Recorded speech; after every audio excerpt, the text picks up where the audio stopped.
Hey guys, welcome to the Liberal Hive Mind, a channel solely focused on exposing the abundant hypocrisy of the left. Have you guys noticed something? We've all noticed it, right? There's been a little bit of a change. I mean, wasn't the sky falling yesterday? Weren't we on the verge of fascism? Losing our democracy? What happened to the anti-Trump rhetoric? I just finished recording a video about the Kamala Harris campaign, where I pointed out that they went from Donald Trump's a threat to democracy to now saying Donald Trump and JD Vance are weird. Weird.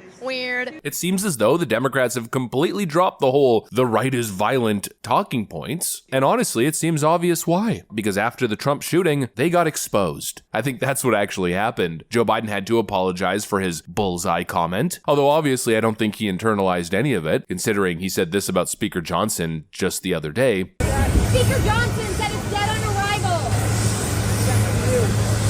And he is? How are you going to get this?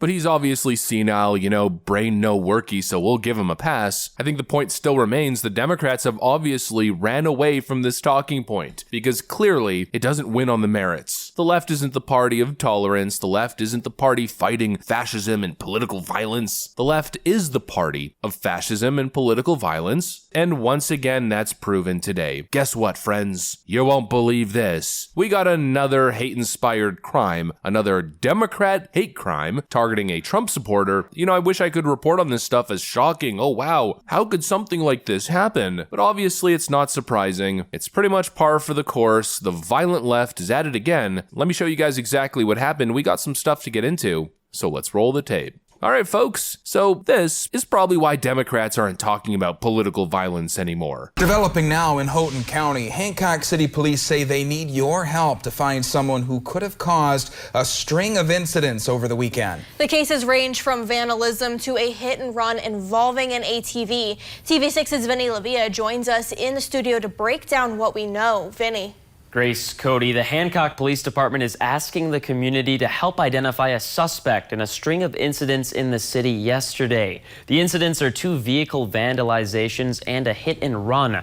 All 3 are suspected to be politically motivated. In all 3, the suspect was driving an ATV four-wheeler. The hit and run was at a residence on Anthony Street at roughly 5:45 in the afternoon. An 80-year-old resident was setting up a Donald Trump support signs in his yard.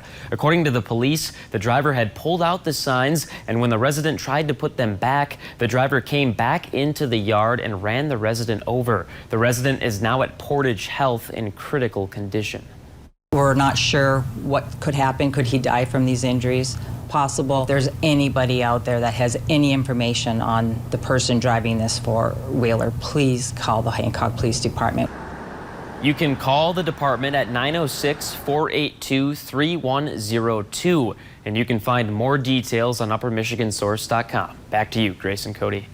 Yep, that's the story. Another unhinged, crazy left-wing extremist has committed a despicable, violent act. Motivated by politics, the other person was a Trump supporter, therefore they deserved it. How many times have you heard that exact talking point? In fact, they aren't even really hiding it these days. Many Democrats seem to be openly gleeful in celebrating the attempt on former President Donald Trump's life, many people expressing their discontent with the fact that the shooter missed, and so obviously this isn't surprising. This is what they do. There's been a non-stop 24/7, 365 multi-year dehumanization campaign targeting Republicans, Trump supporters in particular, not all Republicans, only the MAGA chud extremists, of course. And this right here is the result. You have crazed lunatics who seem to get whipped up into a frenzy like a rabid rabies animal anytime they see somebody with a Trump hat or a Trump sign. And in this case, the individual turned their ATV around and frickin' ran the poor man over. The report suggested that the individual is in critical condition. It's hard to say exactly what that means. My prayers obviously go to the individual, the victim, and the family. Hopefully he makes a steady recovery. But holy freaking crap, it happened again. I'm gonna say what I always say in these videos. I don't ever want to hear a Democrat ever again lecture me about anything relating to political violence. It's undeniable at this point. It's over. The conversation, the debate is over. 2 weeks ago, a deranged leftist attempted to assassinate the former president of the United States and current Republican frontrunner, and then another unhinged leftoid 2 weeks after that runs over an innocent Trump supporter just posting his sign in his own yard in a 2 freaking week period. Yeah, that pretty much seals the deal. And I'm not going to sit here and say that it seals the deal in isolation. No, it's on top of everything else. I think we've reached the point where the dam has burst. At one point, Democrats had plausible deniability. You know, they could say stuff like,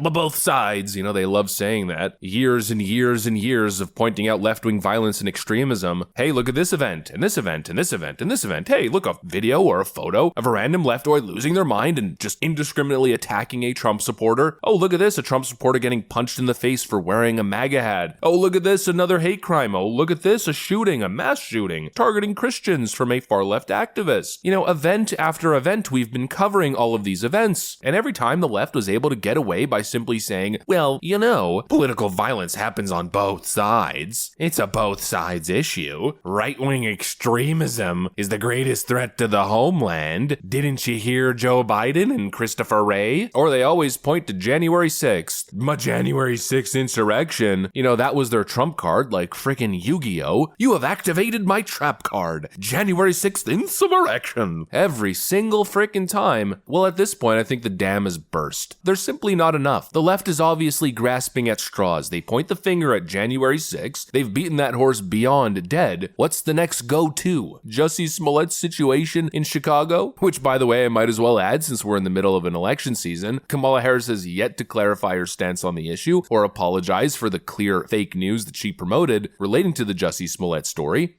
Which tweet? What tweet? About saying that it is a modern day lynching that. Sorry. Yes, Jussie Smollett. Okay, so I will say this about that case. I think that the facts are still unfolding, and I'm very concerned about, obviously.